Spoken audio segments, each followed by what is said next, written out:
de Sansón, de Jefté, de David, así como de Samuel y de los profetas.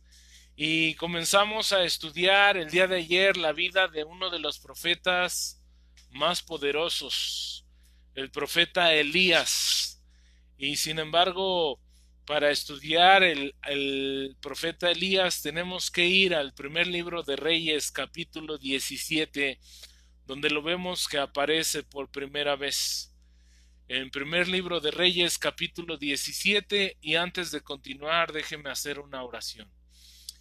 Bendito Dios, cada vez, Padre Santo, que nosotros vamos a tu palabra, necesitamos tu ayuda. Necesitamos que tú abras nuestros ojos para ver las maravillas de tu ley, Padre. Necesitamos que tú hables, porque tus siervos, Padre Santo, queremos escuchar tu voz. Y tu palabra, que es infinitamente sabia y fina, perfectamente bien sincronizada, Dios, podemos ver cómo se comenta a sí misma, cómo se manifiesta, Padre, y es la palabra que tiene poder, que es como una espada de doble filo que penetra en la vida de cada uno de nosotros, Dios, y te rogamos que así sea en esta noche. Bendícenos, Dios. Sin lugar a dudas, yo no conozco la necesidad de todos los escuchas, Dios, pero tú sí, Padre Santo, porque tú eres infinitamente sabio. Y te ruego, Padre, que para cada uno de nosotros pueda ser un bálsamo tu bendita palabra. Te lo rogamos, Dios. Cristo Jesús. Amén. Comenzamos hablando acerca del primer versículo de Reyes 17. Entonces Elías Tisbita, que era de los moradores de Galaad, dijo a Acab: vive Jehová, Dios de Israel, en cuya presencia estoy, que no habrá lluvia ni rocío en estos años, sino por mi palabra. Una de las cosas que veíamos el día de ayer es que el pueblo fue de mal en peor. Después de la muerte de Salomón y que sube al trono su hijo Jeroboam, Jeroboam empieza a tomar decisiones equivocadas desde parte del reinado de Salomón. Salomón tuvo un fuerte problema con las mujeres y eso lo comenzó a desviar del camino. Y vimos una narrativa del capítulo 16 donde cada rey se empeñaba en hacer cosas todavía más equivocadas y más alejadas del camino de Dios. Pero hay un rey que se lleva el trofeo, que se lleva todos los honores de una manera negativa, de una manera muy equivocada. Y ese rey que se lleva los honores precisamente es el rey Acab. Y es muy triste, hermanos, ver cuando el liderazgo está caminando de una manera completamente incorrecta. El liderazgo no está sometiéndose a Dios. El liderazgo no está en comunión con Dios. El liderazgo no está buscando el consejo, la sabiduría que viene de lo alto. Y tú y yo, varón, que Dios nos ha puesto en cada familia y que Dios desde el momento de nuestra concepción, Dios decidió que nosotros fuéramos varones, hermanos. Tenemos entonces una tremenda responsabilidad ante los ojos de Dios. Y es nuestra responsabilidad enseñar a nuestros hijos en el temor a Dios y enseñar a nuestras generaciones que tengan temor, que tengan reverencia, que tengan respeto y que todos los días de su vida busquen a Dios. Es triste cuando un liderazgo tan importante como el de Acab, que era el rey de Israel, de esas 10 tribus que se separaron, y que este rey haya buscado y se haya coronado como el máximo exponente de lo equivocado. Es triste. Y terminábamos, y quiero retomar desde ahí, terminábamos leyendo Jeremías. Si usted me acompaña a leer Jeremías capítulo 1, para ver cómo el Señor miraba a los profetas. ¿Cuál era la perspectiva del Señor, de Dios Todopoderoso, de Jehová de los ejércitos, de los profetas? Y cómo el Señor ponía en estos hombres una unción tan especial, hermano, para hablar con toda la autoridad del mundo, para exhortar lo mismo a los reyes que al pueblo, para hablarles palabra que venía de Dios. Esa era la labor del profeta. El profeta venía delante del pueblo y decía, Dios dice tal cosa. Y hermanos, como varones, Dios nos ha puesto en nuestra familia para hacer una labor de profeta también a cada uno de nosotros. Dice Jeremías 1 del 8 al 10, no temas delante de ellos. Qué hermoso el Señor alentando a su gente, alentando a sus siervos, alentando a sus instrumentos, poniendo en ellos esa unción y diciéndoles, no temas absolutamente delante de nadie. Tú no tienes por qué tener temor alguno, porque la autoridad que tú traes es una autoridad que viene del cielo. Es una autoridad que viene del Todopoderoso, del Creador del universo, del Rey de Reyes y del Señor de Señores, y por lo tanto tienes que hablar con toda esa autoridad. Dice, no temas, porque contigo estoy para librarte, dice Jehová. Y extendió Jehová su mano y tocó mi boca, está hablando el profeta Jeremías, y me dijo Jehová, he aquí, he puesto mis palabras en tu boca. Mira que te he puesto en este día sobre naciones y sobre reinos, para arrancar y para destruir, para arruinar y para derribar, para edificar y para plantar. Y por eso, hermano, cuando un profeta se levantaba delante del pueblo con esta unción, y entonces anunciaba como Elías que el cielo se iba a cerrar por 3 años y medio, exactamente eso era lo que sucedía.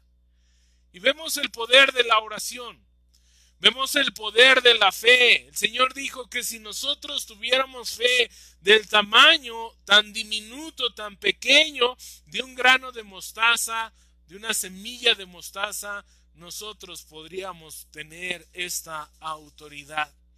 Y aquí podemos apreciar claramente en la vida de el profeta Elías, podemos apreciar claramente que el Señor se dirige a la cabeza, que el Señor envía a Elías, unge a Elías, le llama a Elías para un ministerio especial, y ese ministerio especial era confrontar directamente al rey.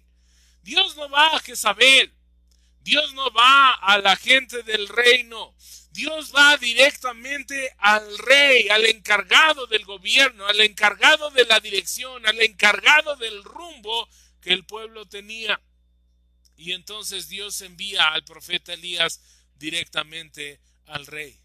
Jezabel no era la indicada, porque Dios va a la cabeza, y eso es algo muy importante. En la escritura podemos ver que Dios amonesta al varón cuando éste no estorba el pecado de la familia. Dios demanda cuentas al líder, no puedes arguir. Yo no lo sabía, ¿verdad? Ninguno de nosotros puede decir delante de Dios, es que yo soy ignorante. Tú eres, amado hermano, el responsable. Y tú y yo debemos de estar enterados dónde está nuestra familia, en qué condición está cada uno de ellos espiritualmente hablando, y qué tenemos que hacer, qué estrategia tenemos que tomar para acercarnos a ellos con la bendita palabra de Dios. Acab era el encargado, y es Elías el que va directamente con Acab. No fue con Jezabel, no fue con ella, y ella era una poderosa representante de Tiro, pero Dios se dirigió directamente a Acab. Y dice la palabra en Reyes 17, vive Jehová, Dios de Israel, en cuya presencia estoy, que no habrá lluvia ni rocío en estos años, sino por mi palabra. ¿Saben qué hizo Elías? Recordó algo que estaba escrito en Deuteronomio 28. Vamos a Deuteronomio 28, acompáñenme por favor, y vamos a leer del versículo 15 en adelante.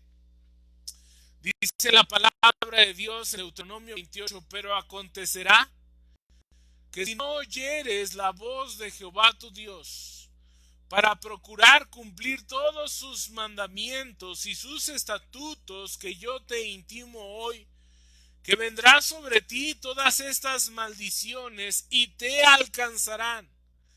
Y las palabras que a continuación el Señor va a utilizar son fuertes, hermano. Son directas y es la verdad de la palabra de Dios. Puede que no nos guste, puede que nos incomode, puede que no sean palabras que nosotros queremos escuchar, pero es la palabra de Dios. Maldito serás tú en la ciudad y maldito en el campo. Maldita tu canasta y tu arteza de amasar. Maldito el fruto de tu vientre, el fruto de tu tierra, la cría de tus vacas y los rebaños de tus ovejas. Maldito serás en tu entrar y maldito en tu salir. Jehová enviará contra ti la maldición, quebranto y asombro en todo cuanto pusieres mano e hicieres, hasta que seas destruido y perezcas pronto a causa de la maldad de tus obras por las cuales me habrás dejado. Qué triste que el pueblo escogido por Dios dejó a Dios. Es muy lamentable cuando una persona pone su mano en el arado, hermano, y mira hacia atrás y no continúa, porque vinieron pruebas, porque vinieron dificultades, porque vinieron burlas, porque vinieron descalificaciones, porque inclusive Dios no actuó de la manera que nosotros esperábamos, porque a lo mejor Dios no respondió favorablemente a alguna oración que nosotros pusimos delante de Él, o por la influencia de la gente que nos rodea, de este mundo, o por la influencia de nuestra propia carne, nuestros deseos. Pero es triste cuando nos apartamos de Él. Versículo 21. Jehová traerá sobre ti mortandad hasta que te consuma de la tierra a la cual entras para tomar posesión de ella. Jehová te herirá de tisis, de fiebre, de inflamación y de ardor, con sequía, con calamidad repentina y con añublo. Esa palabra quiere decir sequía, pero también habla de una persona cuando pierde su color, cuando se está poniendo pálida, cuando se está abandonando su color natural, porque obviamente está enfermo, y te perseguirán hasta que perezcas. Y los cielos que están sobre tu cabeza serán de bronce, y la tierra que está debajo de ti de hierro. Dará Jehová por lluvia a tu tierra polvo y ceniza, de los cielos descenderán sobre ti hasta que perezcas. Jehová te entregará derrotado delante de tus enemigos, por un camino saldrás contra ellos, y por 7 caminos huirás delante de ellos, y serás vejado por todos los reinos de la tierra. A pesar de que Elías era un hombre rudo, era un hombre que vivía allá en una cueva, que vestía pieles, era un hombre tosco, era un hombre completamente alejado de la civilización, hermano. Elías era un hombre que conocía de Dios. Elías era un hombre que tenía temor, un profundo temor por Dios. Y Elías era un hombre al cual le dolía el pecado por el pueblo, que el pueblo se había rebelado, que el pueblo había dado la espalda a Dios. Y Elías se indignó con grande indignación por lo que estaba sucediendo. Y Elías va delante de Dios y dice: tú habías dicho que si este pueblo se olvidaba de ti, tú actuarías. Y ese fue el mensaje que traía Elías delante de Acab. Dios va a actuar. Dios va a actuar, y de ello debes saber que la tierra no producirá más. Ha cesado el fruto, los cielos quedan cerrados, hay sequía, se acaba por completo, se cierran las puertas, se detiene la producción. Por designio divino, Dios lo ha hecho, no hay bendiciones. Y dice Elías: en cuya presencia estoy, que no habrá lluvia ni rocío en estos años, sino por mi palabra. Imagínense, hermano, a lo mejor tú y yo estamos desesperados porque llevamos, no sé, 1 mes y medio, no sé cuánto tiempo llevamos de encierro, no sé cuánto tiempo a lo mejor nos han cortado la fuente de trabajo, nos han cortado a la mitad del salario, o estamos pasando por dificultades, pero llevamos 1 mes y medio, hermanos. ¿Usted se imagina 3 años y medio completamente de sequía? La tierra no daba absolutamente nada, porque Elías lo había anunciado. Y Elías dijo: Señor, no es posible seguir viviendo de esta manera. Tienes que sacudir los corazones. Tienes que sacudir las mentes. Tienes que sacudir a las familias. Tienes que quitar el pecado de idolatría que nosotros estamos viviendo delante de tu bendita presencia.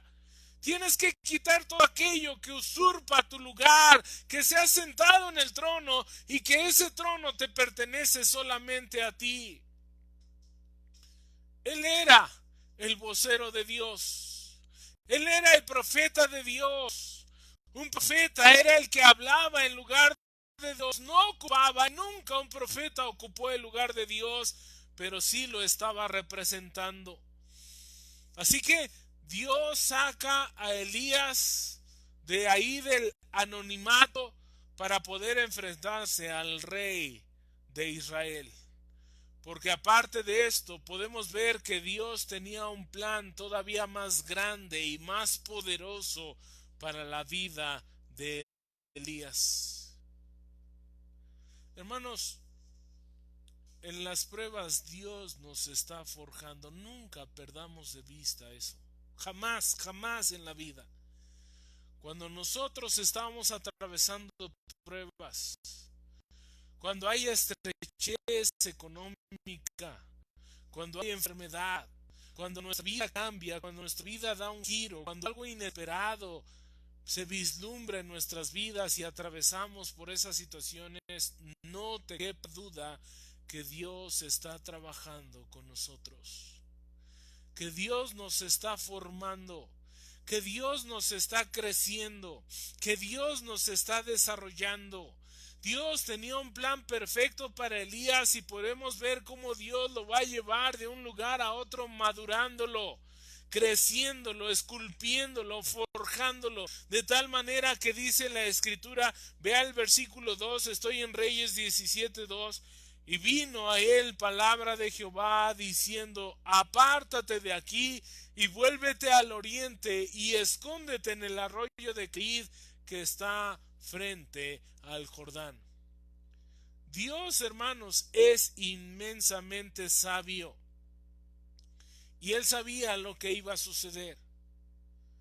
Lo que sucede cuando un corazón es arrogante, lo que sucede cuando un corazón arrogante y soberbio es confrontado con la palabra de Dios y con todas las letras le dices a esa persona: lo que tú estás haciendo está equivocado ante los ojos de Dios. Lo que tú estás haciendo, Dios lo reprueba, Dios lo descalifica, Dios lo detesta. Dios dice que no andemos por esos caminos, y cuando una persona es confrontada, hermano, muchas veces la reacción no es la más sabia. Muchas veces la reacción no es una reacción de humildad, de arrepentimiento, de quebrantamiento, de abandono del pecado, sino que la mayoría de las veces nuestra actitud al ser confrontados es una actitud de enojo. Enojo hacia aquel que confronta. Enojo hacia aquel que vino y me dijo la verdad con la palabra de Dios y me dijo: estás pecando. E inclusive en ocasiones podemos decir: si tú persistes en pecar, te vas a ir directito al infierno y ahí vas a arder y ahí vas a tener un tormento por la eternidad. Dios sabía que esto iba a pasar con Acab. Y entonces viene palabra de Dios y le dice: apártate de aquí y vuélvete al oriente y escóndete en el arroyo de Kerid que está frente al Jordán. Ahí nadie va a buscarte, Elías. Versículo 4: beberás del arroyo y yo he mandado a los cuervos que te den allí de comer. Estamos hablando de la fe, hermanos. Si usted estudia un poco acerca de los cuervos, se va a dar cuenta que los cuervos son carroñeros, que los cuervos se alimentan de basura, que los cuervos, ¿verdad?, son animalitos, por cierto, dice la Biblia que son inmundos en el Antiguo Testamento, pero sin embargo el Rey de Reyes los utiliza para alimentar a su siervo. Pero fíjese cómo va eso en dos direcciones: manifestar que Él es Dios y tiene poder sobre toda la naturaleza, y manifestar que está formando a un hombre en humildad. Para que Él fuera alimentado por los cuervos, tendría que ir a un basurero donde había desperdicio. Dios le dice: ahí vas a estar, Elías.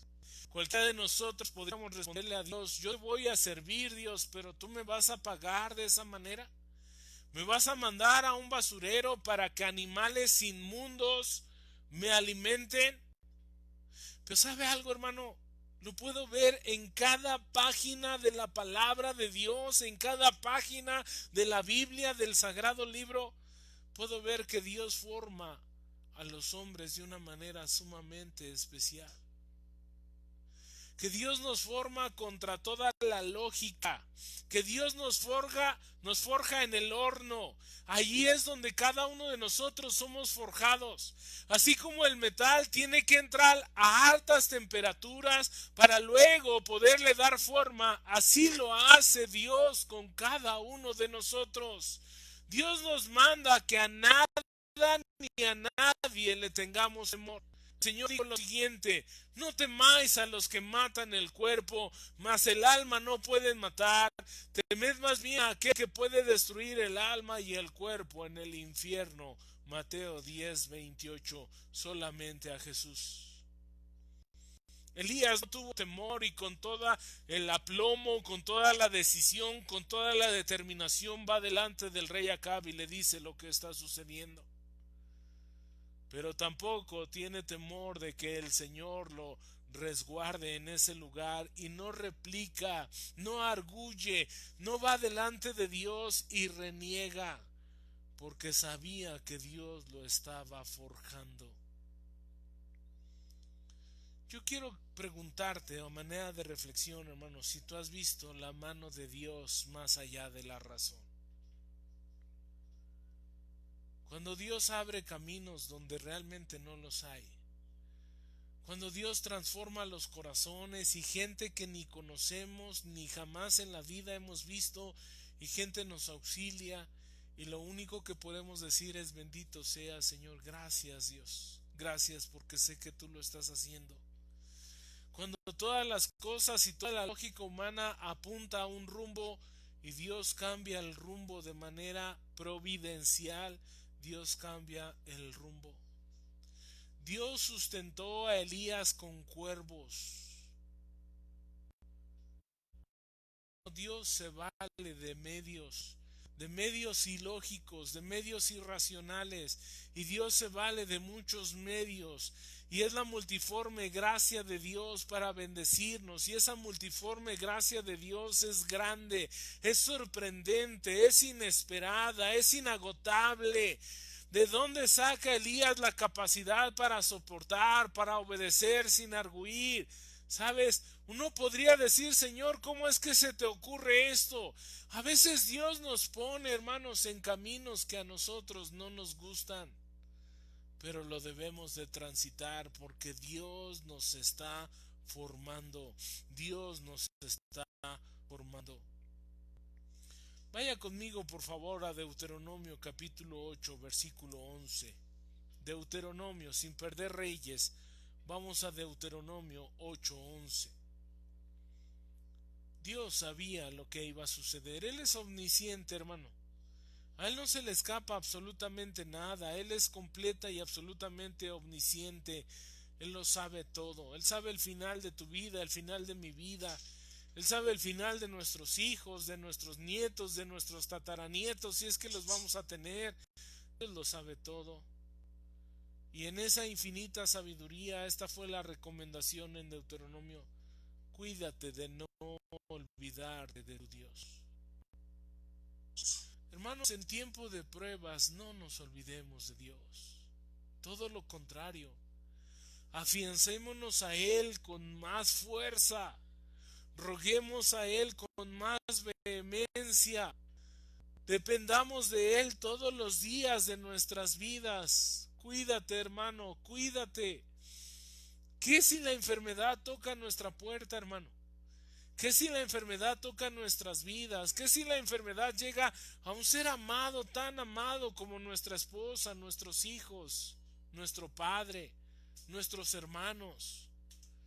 Dios dice, cuídate de no olvidarte de tu Dios, para cumplir sus mandamientos, sus decretos y sus estatutos que yo te ordeno hoy. No suceda que comas y te sacies y edifiques buenas casas en que habites. ¿Se acuerdan que dijo el Señor que era más fácil pasar un camello por el ojo de una aguja a que un rico entrara en el reino de los cielos? Porque cuando tenemos prosperidad, hermano, cuando comemos y nos saciamos, cuando edificamos buenas casas en que podemos habitar, cuando tenemos grande ganado, hablando de riqueza, por supuesto, nosotros no tenemos ganado, hay plata y oro y se multiplican, ¿verdad? Entonces nosotros comenzamos lamentablemente a dejar de mirar a Dios y ponemos nuestra confianza en la prosperidad. Vean lo que dice 14. Y no te olvides de Jehová tu Dios, que te sacó de tierra de Egipto, de casa de servidumbre. No olvidemos jamás de dónde nos sacó Dios. No lo debemos de olvidar. ¿Quiénes éramos nosotros sin Dios? ¿Cómo vivíamos en una vida completamente vana, sin rumbo, sin dirección, lastimándonos, destruyéndonos? Y el Señor nos sacó de ese lugar. Nos sacó de Egipto, de ese Egipto donde había amargura. ¿Se acuerdan?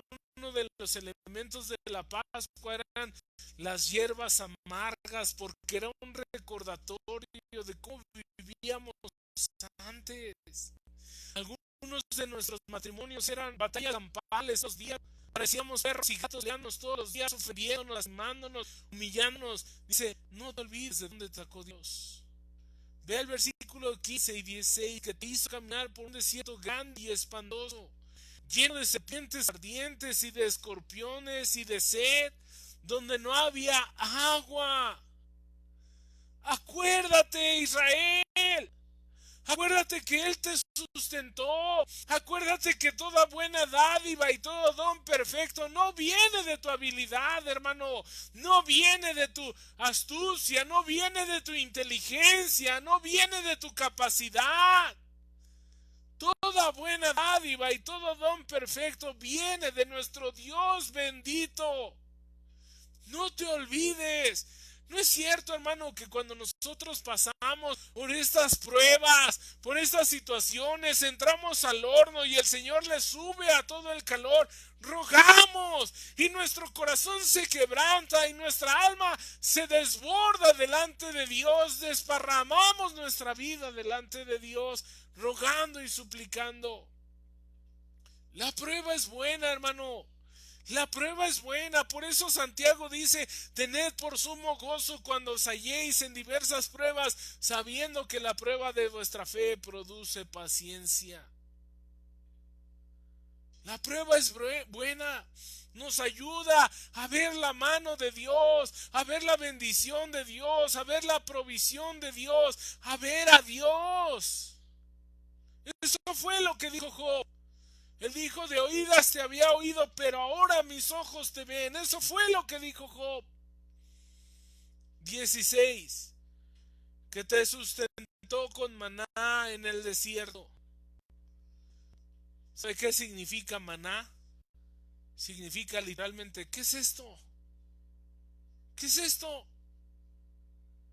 Ellos no sabían qué era y ellos dijeron maná.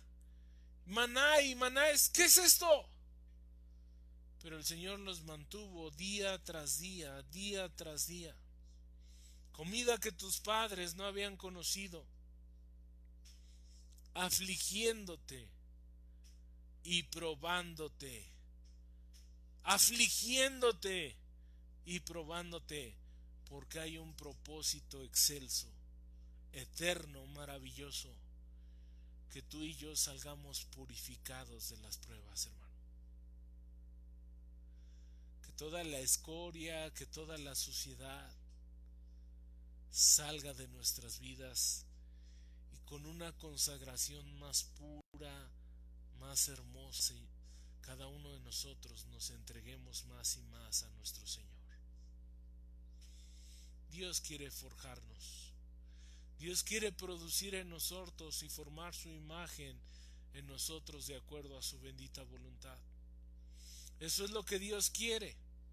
Eso es lo importante para Dios. ¿Sabes algo, hermano? No es un cliché. No son palabras y frases hechas. Dios está interesado en ti. Tú le interesas a Dios. Tú le interesas a Dios. El apóstol Pablo dijo: hijitos míos, por quienes vuelvo a sufrir dolores de parto hasta que Cristo sea formado en vosotros. Dios nos quiere formar. Dios nos quiere formar. Terminamos en el versículo 7 de Reyes 17. Regrese conmigo y ahí terminamos. Pasado algunos días, lo que era lógico tenía que pasar, hermano. Se secó el arroyo porque no había llovido sobre la tierra. Y una vez más nos va a sorprender Dios. Podemos pensar con la mente humana, y Elías pudo pensar con la mente humana: me mandas aquí y ya se terminaron los recursos, Señor. ¿Se acuerda como el pueblo de Israel en el desierto? No había agua y murmuraban. No había carne y murmuraban. No había esto y no había aquello y murmuraban y murmuraban y murmuraban y se la pasaban murmurando. ¡Qué pueblo tan falto de fe! Pero lamentablemente a veces así somos nosotros. Pero jamás, jamás Elías se quejó. Jamás Elías le dijo: Señor, me mandas este arroyo, ya se secó. ¿Ahora qué? Aquí me voy a morir. ¿Ahora qué? Ya se secó este arroyo, ¿qué sigue? A veces nosotros podemos pensar que la mano de Dios, hermano, se ha cortado. Ese es un pensamiento muy humano. Muchas veces nosotros en nuestra humanidad pensamos que la mano de Dios se ha acortado. Pero déjeme decirle que la mano de Dios no se acorta jamás. Que la mano poderosa de Dios siempre está ahí para sustentarnos, para darnos, para alimentarnos, para sostenernos. Quiero terminar con un versículo que está en Isaías, que dice: porque yo, Jehová, soy tu Dios, quien te sostiene de tu mano derecha y te dice: no temas, yo te ayudo. Son palabras de nuestro Dios. Dios nos está forjando. Yo le invito a que usted me acompañe en este hermoso estudio del profeta Elías. Que Dios los bendiga mucho. Buenas noches.